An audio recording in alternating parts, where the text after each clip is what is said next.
నమస్కారం ఫ్రెండ్స్, నేను మీ Madhu. Lata reality YouTube ఛానల్కి స్వాగతం. ఫ్రెండ్స్, ఈరోజు ఒక దివ్యాంగుల సమస్య, మన ఫ్యామిలీ సమస్య నాకు కామెంట్ చేశారు. మేడం గారండి, నా పరిస్థితి చాలా దారుణంగా ఉంది, మీరు ఒకసారి ఆలోచన చేస్తే బాగుంటుంది అని. సరే అండి, చెప్పండి అని 15,000 రూపాయలు వచ్చే తన పెన్షను 6,000కి చేశారంట. చూడండి, అసలు ఇవ్వాల్సిందే 15,000 అయితే మళ్ళీ దాన్ని 6,000కి చేశారు.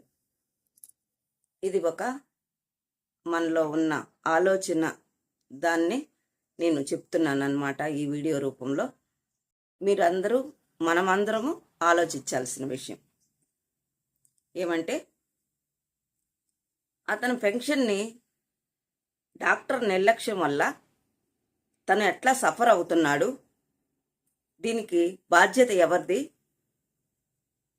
అనే విషయాన్ని మీతో షేర్ చేసుకుంటాను. నేను షేర్ చేసుకోబోయే ముందు ప్లీజ్ ఫ్రెండ్స్, మన లతా రియాలిటీ యూట్యూబ్ ఛానల్ని ఎవరైనా ఫస్ట్ టైం చూస్తున్నారా, ఒక లైక్ చేయండి, హైప్ చేయండి, మీ ఫ్రెండ్స్కి మన వీడియోని షేర్ చేయండి, సబ్స్క్రైబ్ చేసుకొని పక్కనే ఉన్న బెల్ ఐకాన్ని ఆన్లో పెట్టుకోండి.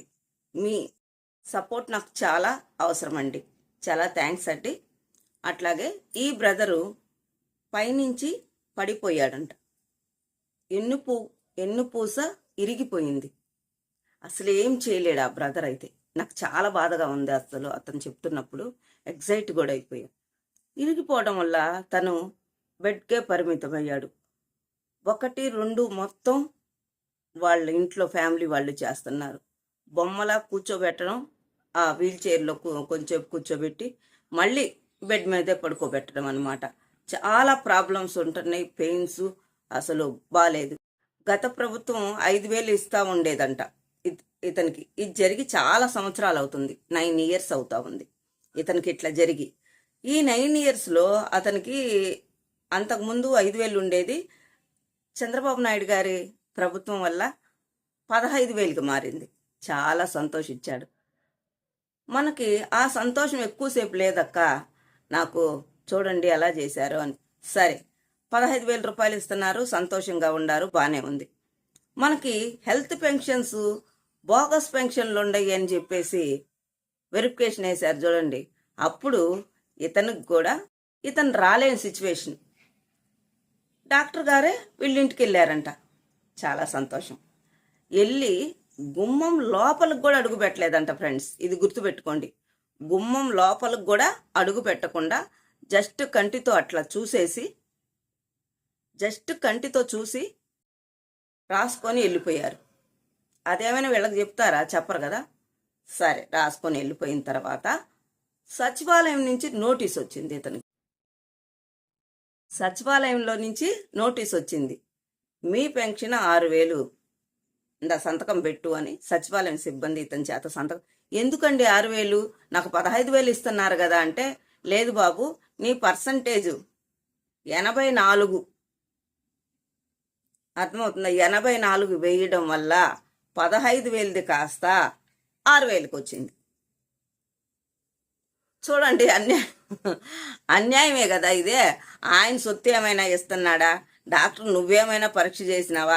కాగితాలు ఏమైనా తెప్పించుకున్నావా? నువ్వు డాక్టర్వే కదా, ఆ రిపోర్ట్స్ ఏమైనా చూసినావా? తన పరిస్థితి ఎట్లాగుందన్నది చూసినావా? 10 నిమిషాలైనా స్పెండ్ చేయకోకుండా, కూర్చోకుండా అక్కడి నుంచి వచ్చి మరి అతనికి రాసుకొని 80, 90 ఉండేదంట తన పర్సంటేజ్. పాత సదరం సర్టిఫికెట్లో 90% ఉంది. డాక్టర్ గారు వచ్చి 84 రాసుకొని వెళ్ళాడు. సచివాలయం వాళ్ళు వచ్చి ఇతనికి చెప్పేదాకా ఇతనికి తెలియదు. ఇతను సంతకం పెడితే, మేడం నేను మళ్ళీ అర్జీ పెట్టుకుంటానంటే, అదంతా మాకు అర్జీ కాదు, ఎందుకు మేడం ఇట్లా జరిగిందంటే, అదంతా మాకు తెలియదు అయ్యా, మాకు పైనుంచి ఇన్స్ట్రక్షన్స్, నువ్వు సంతకం పెట్టు అని పెట్టించుకొని 6,000 ఇస్తున్నారంట. చూసారండి, 5,000 15,000 వస్తూ ఉంటే 15,000 ఒక్కటి వేస్తే ఏమైపోయింది? 90 ఉంది కదా అతనికి ఆల్రెడీ. మీ కళ్ళు కనిపిస్తానే ఉండయి కదా, నువ్వు డాక్టర్వే కదా. 84 వేసాడు. ఇంకొకటి వేస్తే నీ సొమ్మేం పోయింది? కొంచెం మానవత్వంతో ఆలోచించాలి కదా డాక్టర్ గారు. సార్, మీ ఒక్క చిన్న దీనివల్ల తన జీవితం మీదే పెద్ద దెబ్బ పడింది. అసలే అతను అల్లాడిపోతా ఉన్నాడు, బెడ్ రిలేటెడ్. ఇప్పుడు కలెక్టర్ ఆఫీసుల చుట్టూ తిరుక్కుంటున్నాడు ఫ్రెండ్స్. అతను ఎవరు పట్టించుకునే నాడు తీసుకున్నారు. అది ఎప్పుడు అవుతుందో తర్వాత. అసలు అతనికి వచ్చేది ఉన్నయ్యాలి కదా. నీకు ఇచ్చినంత మాత్రాన నువ్వు 84 వేసేదేంది? ఈయన మళ్ళా పంచాయతీల ఆఫీసులు అంతా తిరిగేది, ఇతను పట్టుకొని తిరిగేది అవే పనేనా? ఈ పొద్దుగూకులు ఇది ఎంత స్ట్రగుల్ అసలు. మాకొచ్చేది మాకు ఇచ్చేస్తే సరిపోతుంది కదా. ఇతను దొంగ కాదు కదా. దొంగ సర్టిఫికెట్లు, ఫేక్ సర్టిఫికెట్లు, బోగస్ సర్టిఫికెట్లు కాదు కదా. మీరు చేసింది అదే కదా. బోగస్ సర్టిఫికెట్లు అన్నీ తీసేస్తామన్నారు. మరి రియల్ కదా ఇతన్ని ఎలా తీసేశారు? చూడండి ఫ్రెండ్స్, మానవత్వం అనేది కొంచెమైనా ఉండాలి. మనం ప్రభుత్వాన్ని తప్పు పట్టట్లేదు. ప్రభుత్వం వాళ్ళు క్షేత్రస్థాయిలో కరెక్ట్గా చేసుంటే మాలాంటి దివ్యాంగులు, అభాగులు ఈరోజు రోడ్లెక్కి కలెక్టర్ ఆఫీసుల చుట్టూ తిరిగి, మహాప్రభో నాకు 90 ఉండేది, నా 90 నాకు ఇచ్చి నా 15,000 రూపాయల పెన్షన్ ఇవ్వండి అని 200 ఇచ్చి 200 పెంచుతామమ్మా జిల్లాల వారిగా అంటున్నాడు. ఈ ఉన్న ఇన్ని పెరికేసిన తర్వాత నువ్వు ఏందయ్యా ఇచ్చేదే? ఎంతమందికని ఇస్తావు, ఏమని ఇస్తావు? అదేదో కొత్త పెన్షన్లు వదిలేయి. ఎవరికి ఎలిజిబుల్ ఉందో వాళ్ళకు వస్తుంది, జెన్యున్గా వస్తుంది. జెన్యున్ ఉన్న వాళ్ళకి ఇవ్వు, జెన్యున్ లేని వాళ్ళకి ఇవ్వద్దండి. ఇతని అబ్బాయి ఇంకా తిరుగుతూనే ఉన్నాడు. రాలేదు మేడం, నాకు ఇప్పుడు కూడా రాలేదు, ఎప్పుడు వస్తుంది నాకు 15,000 రూపాయల పెన్షను? వస్తా ఉన్నదాన్ని మళ్ళీ ఇట్లా రివర్స్ చేశారు మేడం. మొదలవుతా మేడం, మీ లతా రియాలిటీ యూట్యూబ్ ఛానల్ ద్వారాగా నా ఆవేదన తెలియజేయండి మేడం. ఇలాంటి వాళ్ళకి ఎంతమంది ఉండారో మేడం, కొంచెం చూడండి మేడం అని. ఇది బాధాకరమైన విషయమే కదా ఫ్రెండ్స్. కొంచెం మనం కూడా అతనికి కనీసం 84 కదా 85 వేసి తన 15,000 తనకు వచ్చుండేవి కదా. మందులు తన ప్రాబ్లమ్స్ ఎంత ఉంటాయి, వెన్నుపూస ఇరిగిపోయిన వాళ్ళకి. చాలా హెల్త్ కండిషన్ బాగాలేదు మేడం నాకు అని చెప్తా ఉన్నాడు తను. ఇది ఫ్రెండ్స్, 15,000ది డాక్టర్ల నిర్లక్ష్యం వల్ల 6,000కు మార్చబడింది. ఇలాంటి కోకొల్లలు మనకి ఏమైతే ఉండయో అవి ఇచ్చేస్తే సంతోషంగా ఉంటాం. కొత్త పెన్షన్లు వదిలేస్తే ఎన్ని లక్షల మంది ఎదురు చూస్తున్నారు కొత్త పెన్షన్. డిసెంబర్ కూడా వచ్చింది, నవంబర్లో వదులుతాం, డిసెంబర్లో వదులుతాం. ఇప్పుడు కొత్త పాట, కొత్త సంవత్సరంలో జనవరిలోనో ఫిబ్రవరిలోనో వదులుతారు. ఏం అన్యాయం ప్రభుత్వము.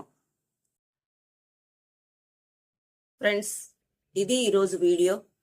మరొక వీడియోతో నేను మీ ముందుంటాను. థ్యాంక్స్ ఫర్ వాచింగ్ అండి. మీ కామెంట్లు చేయడం మర్చిపోవద్దండి. మీ కామెంట్ వల్ల నేను ఇట్లా గళమెత్తి ప్రతి సమస్యని మీ దాకా తీసుకొస్తా. ఓకేనా? థ్యాంక్ యూ అండి. Thanks for watching.